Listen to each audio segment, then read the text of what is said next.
Hello, everybody, and welcome back to the Kayfabe Central podcast and another episode of Predict the Bell, a solo edition of Predict the Bell. Rue and Stu unable to join me today, so I will be taking this one on my own.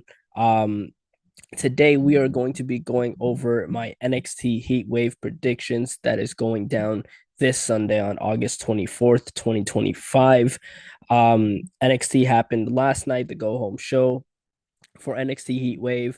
So I'm not going to be talking about my too much of my thoughts about NXT since I did that on the post show. And if you have yet to see the post show for NXT this week, then go ahead and check that out. It is on the channel. It's the last video that I posted. Um, yeah, I am also going to be doing my Forbidden Door predictions. Hopefully that one Ruin still will be able to join me. I'm probably going to be doing that one tomorrow.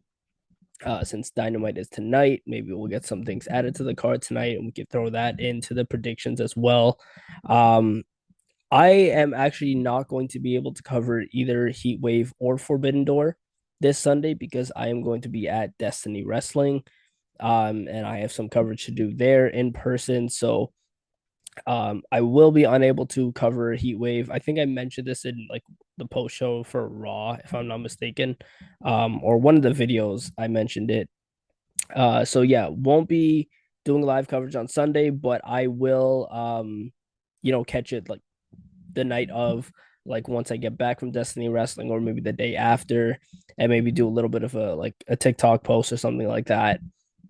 Or maybe I'll do a whole podcast post show review for it. But yeah, we have NXT Heatwave predictions. Before we get into that, though, a little bit of self promo I'm just gonna throw out there. If you're listening to this on Spotify, make sure you hit the follow button, leave a comment down below. If you're on YouTube, make sure you hit the subscribe button if you haven't already. Hit the like button, hit the notification bell so you're up to date with all the videos, podcasts, and interviews that come to the channel. Uh, Subscribe to the Ko-Fi page. It's $5 minimum to subscribe to the exclusive wrestling content tier. I uploaded my NXT predictions yesterday, so you can see content like that, maybe some early access to podcasts I'll eventually put on there, and a whole bunch of other exclusive wrestling content. It's $5 minimum to subscribe to it. So if you're able to, it would help me out a lot if you could subscribe to the Ko-Fi page.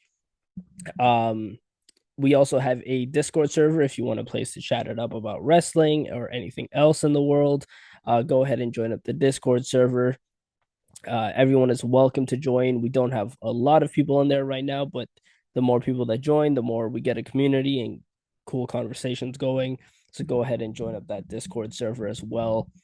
Make sure you check out the Kayfabe Central website where all my written predictions are, all my live coverage posts are, all the articles that I post are all on the Kayfabe Central website. You can also leave comments down there as well and let me know your thoughts on certain things. So yeah, with all that out of the way, we're going to jump straight into my NXT Heatwave predictions. Um, a longer card than I was expecting it to be. But this is the way they do that. They'll just throw random things together, and this is to combat with AEW Forbidden Door. So in my opinion, I don't think that this is going to come close either. I am kind of glad in a way that I don't have to watch NXT Heatwave live, even though I still have to watch it anyway. Um, but like the replay, I can just like skim through things, right? Um, Whereas when I watch it live, I obviously can't do that. So yeah, let's get started with the mixed tag team match between Ethan Page and Chelsea Green versus Tavion Heights and Tyra May Steele. Now, we had a segment on the Go Home show of NXT, and not a good segment at that. Like Chelsea Green and Ethan Page, they are fantastic. They did their job, and like I love them both. Tyra May Steele and Tavion Heights. I mentioned on the post show yesterday, Tavion Heights is doing better than I was expecting him to, but at the end of the day, it was still a generic babyface by him and Tyra May Steele. Just like, oh, we're in Philadelphia. You know what we do in Philadelphia, and like they were just trying to get the crowd to care, and they just didn't seem to. They cared more about Chelsea Green and Ethan Page. Despite them being Canadian and hating Americans, they were still getting cheered.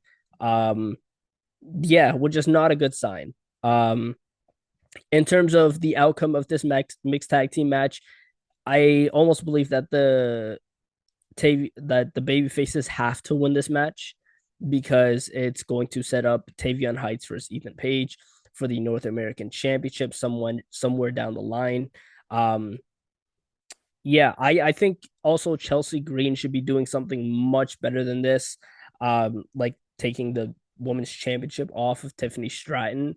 I think that she is that good and she should be in a higher spot, and just a bigger spotlight. But she's working with what she's given, right? Like we saw in Unreal that she'll take whatever WWE gives her and she'll roll with it. And she is doing just that right here. But I will stick by my opinion that she should be in a bigger spotlight. But yeah, I think that Tavion Heights and Tyra may still take the win here. We then have a triple threat match to determine the number one contender for the NXT Women's Championship. Jaida Parker versus Kelani Jordynne versus Lola Vice. None of these three feel like an actual threat to dethrone Jayne for that NXT Women's Championship. If any one of them have like a really good chance, it's Jaida Parker. But funny enough, I don't think that Jaida Parker is going to win this match. I think that if Jaida Parker is going to win that NXT Women's Championship, it's going to be somewhere down the line. I actually think that they're going to give this to Lola Vice. It is a good chance that Jaida Parker wins this because she wasn't even in the segment on NXT with Lola Vice, Kelani Jordynne, and Lash Legend, which was just a random segment. And like I didn't even give my full opinion on what I thought about that segment on the post show, but it just wasn't good at all. It was completely random, and NXT needs to stop doing these things where it's like someone walks up to somebody for just absolutely no reason. Like you can write that so much better. Than Kelani and Lola just having a very awkward conversation on the couch. And then Lash Legend just walks in and talks about Nia Jax and makes fun of Lola Vice for losing at Triple Mania. But yeah, I think that Lola Vice is going to win this match. I don't see her beating Jacy Jayne for the title at all. But I think at the end of the day, all three of these women are eventually going to get a shot at Jacy Jayne. And the only one that I can see dethroning her is Jaida Parker. But for this match, I'm going to go with Lola Vice winning and becoming the number one contender. We then have a triple threat match for the TNA Knockouts World Championship. Jacy Jayne defending against Ash by Elegance, aka Dana Brooke, and Masha Slamovich. I kept this very simple on the website, and I think I'm going to keep it very simple here. Jacy Jayne just won that TNA title, and I don't see them going through all that fuss and all that trouble to put two titles on Jacy Jayne just for her to drop it right here, right away. I think that Jacy Jayne is going to retain. And I'm going to be honest, I'm not a fan of this at all. Like, I'll give them their credit on NXT last night. The 6-woman tag match was much better than I was expecting. However, Masha Slamovich just looks weak right now. And so she's a special guest referee for the 6-woman tag team match. And she tells, Ava and Santino that she's going to call it down the middle. And she actually fucking calls it down the middle.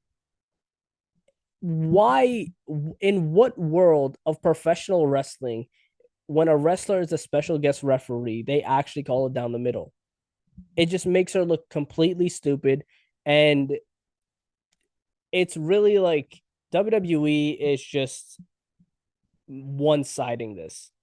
It just seems like, because after the match, Jacy Jayne walks out of the ring, but then Masha Slamovich and Ash by Elegance get into a bit of an altercation while Jacy Jayne is watching from the stage. And it's just like, okay, we're gonna, have them have their problems, but Jacy Jayne is ours and she's our champion, even though she's holding the TNA Knockouts title as well. Um, yeah, I don't see Jacy Jayne dropping this title. I think ever since Masha came to NXT, she has looked weak, and I have not been impressed by Masha at all. Like the first promo was, "Hey Jacy, hey Jacy, Jacy, hey Jacy." I will forever make fun of that promo just because it is absolutely hilariously bad. Um, and it was just completely awkward. But yeah, I'm not a fan of this feud, this rivalry at all. I think Jacy Jayne walks out with a title. Um, walks out still champion, I should say.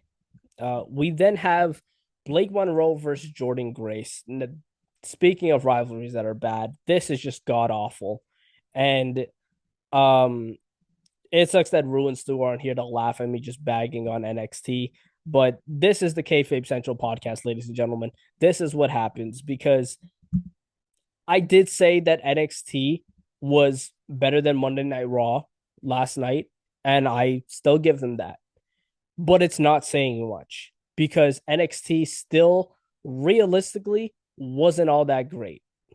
It was better than Raw, and it was fine. There was a couple things on NXT that I enjoyed, but one of the many things I didn't enjoy on NXT last night was the Blake Monroe and Jordynne Grace segment. Because again, something I didn't give my full opinion on the post show because I keep that to, I keep that to the like minimum, I guess you could say, and I just go over everything that happened and give small opinions. Um, but this is my prediction show, and I am going to tell you how I feel straight up. And this segment between Blake Monroe and Jordynne Grace was just bad. And like I went over it last night, but Blake Monroe comes out with a contract and security guards and saying, "I got a contract signed that you can't touch me, and if you do, the match at Heatwave is off." Which Ava would have to sign off on realistically. Like we're thinking in kayfabe, Ava would have to sign off on that. And Ava was the same person who is, siding with Jordynne Grace and was like, you know what, fuck you, Blake Monroe. You deserve to get your ass beat. Um, Ava would have had to sign off on that, but whatever. And then Jordynne Grace beats up the security guards, which she seems to do like almost every single week. It seems to me that WWE just doesn't want to put the title on Jordynne Grace because they had multiple opportunities to put the title on Jordynne Grace and they just have not. And it seems to me that they don't want to. I don't know why.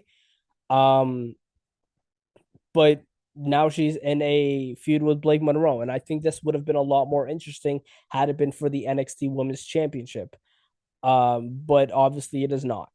And it's just a regular match between two people who have not put on a good show. And both Blake Monroe and Jordynne Grace since getting to NXT has not been impressive at all. It's just been bad from both ends. In terms of who's gonna win this match, I'm going to lean more towards Blake Monroe cheating her way out and winning this match and continuing this feud even longer. Even though I don't think it needs to be continued, I think that Jordynne Grace should just win this match and end this feud. And if Jordynne Grace does win this match, I believe that will be the end of this rivalry. But knowing WWE and the way they book things, I can see Blake Monroe winning this and this feud going even longer than it needs to. So yeah, I'm gonna go with Blake Monroe to win this match. We then have the NXT Tag Team Championship match: Hank Walker and Tank Ledger, Hank and Tank, versus DarkState. Two members of DarkState still yet to be announced. Now, I don't know how they're going to do this. If this is just going to be Freebird rules, and like technically all of DarkState are tag team champions, and they just defend it interchangeably, but or if it's just going to be, two members being the champions, which would be very weird in a way. And I think that the better option for them would be to go for the Freebird rules. And if they do that, then I can definitely see Dark State winning the titles. Either way, I think that Dark State is walking out as champions. I don't think Hank and Tank are going to retain. It is a good chance that they do, but I also haven't been liking this reign from Hank and Tank. It's just been very dry and just not good. Um, and I will give DarkState credit. I have been very harsh on DarkState, but the recent weeks they've been getting a little bit better. They're still not great, but they getting a little bit better. Um, Saquon Sugar seems like he's the like talkative one and kind of the leader. Um, Osiris Griffin barely says anything, and when he does, it's just him going like, yep, yep. Um, Cutler James is just says his random weirdness every single time. So that's just been his gimmick. Um, and then Dion Lennox is just he just hypes up whatever Saquon says and just like, oh yeah, we're Dark State and we're here to run NXT and we're gonna take down anyone that gets in our way. Basic stuff like that. Um, but yeah, I think that Darkseid has a really good chance as walking out as tag team champions here. So I'm going to lean towards Darkseid winning those titles. Um, we then have the NXT Championship match, the main event of Heatwave, or at least should be the main event of Heatwave. Oba Femi versus Javon Evans. Now, Javon Evans has had a lot of opportunities. We know he was in that fatal four-way match at Worlds Collide in which he lost. It seems to me they just love having Javon Evans lose, having him work to that title opportunity and then lose. Um, I think in this case, it's really like I it's really either way because it's a they've booked themselves into a corner here once again because I don't think that this is the time for Obafemi to get dethroned. I don't necessarily think that Javon Evans um right now is the time to dethrone Obafemi. But then again, I don't think Javon Evans should lose again. Another opportunity. Because if he loses his opportunity again, realistically, he shouldn't get another opportunity for another while. Um, which is why I do think that Javon Evans just might win the NXT title here against Obafemi. Um, I think that Javon Evans has had, like I said, multiple opportunities, and he's going to end up defeating Obafemi and dethroning him, especially getting the rub from the Undertaker, telling him to go after the biggest dog in the yard. So I'm going to lean towards Javon. It wouldn't surprise me at all, though, if they have Obafemi still retain. Now, there was a part of me that thought this was going to be a triple threat match once again, but I was like, if they are smart, they would have Javon Evans win this number one contender match. And that's exactly what they did. I don't think that Trick Williams and Obafemi would benefit either of them in a title for title match. And I don't think a triple threat match would, I once again, as good as it would be, would storyline wise just would not be interesting. Um, and it seems like Trick Williams is going to go into something with Mike Santana anyway. Uh, so I think Javon Evans was the right way to go for that number one contenders match, and I do think he's walking out as NXT champion at Heatwave. Um, but yeah, I got through that pretty quickly, more fast than I thought I was going to. But that is my predictions for NXT Heatwave. Um, how many matches do we have on this card? One, two, three, four, five, six. We have six matches on this card, and it doesn't seem like they're gonna add anything else to it. Um, unless like Sol Ruka has like a pre-show match where she defends the speed title because she had the thing where she's like, maybe I should defend the speed title. She was like, I have a need for speed. And the speed title hasn't been defended in God knows how long. I think since July that was the last time it's been defended. Um, so yeah, that was just completely random and out of nowhere. Um, so yeah, maybe that'll happen. Like they can fit a 3 minute match on the pre-show, right? At least a 3 minute match. They love having these 2 3 hour pre-shows, so at least like throw something on there, have her defend it. Um, But yeah, that is my NXT Heatwave 2025 predictions. Let me know your predictions as well if you agree or disagree with anything I said. I always love hearing you guys' opinions, and you can give me your opinions in a plethora of different ways. You can leave your comments on YouTube here, and let me know your thoughts. You can leave your comments on Spotify as well. You can also let me know on the Kayfabe Central website. You can join up the Discord server and throw your predictions in there. You can also let me know on the Ko-Fi page on the exclusive wrestling content here, which is $5 minimum to join. And if you're not subscribed already, make sure you subscribe, like, and comment, hit the notification bell so you're up to date with all the videos, podcasts, and interviews. If you're listening on Spotify, make sure you hit the follow button if you haven't already. And yeah, leave a comment down there as well. And that is going to do it for my NXT 2025 Heatwave predictions. I will see you guys tomorrow. Well, actually, I will see you guys later tonight for the AEW Dynamite post show. But the next Predict the Bell will be my AEW Forbidden Door predictions. Hopefully, with Rue and Stu both joining me. Yeah, we still have to figure that out. But with that being said, I will see you guys in the next one. Take it easy.